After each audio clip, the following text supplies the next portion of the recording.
अस्सलाम वालेकुम जी। Egg farm ते आए हैं, इत्थे वेखांगे दलेला गोश्त वास्ते। फार्म एग अठारे जेहड़ियां बनी गई इधर वेख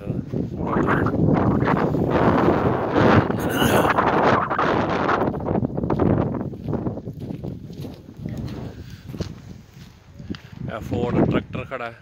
फोर्ड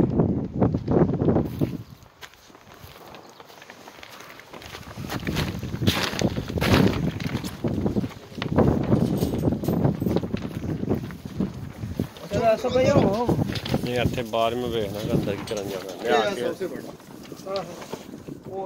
पेड़े से पहले वेखी नहीं थल्ले थोड़ी मोटी है बकरी का जड़ा ये है ये पहले बड़ा मोटा सी तो देखा इन्हें टेटे वाड़ देते रहे हुन कमजोर है थोड़ा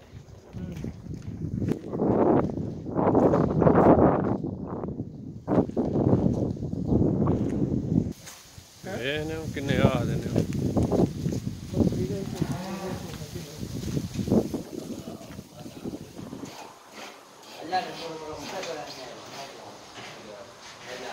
Dua años, después le farò uno, no,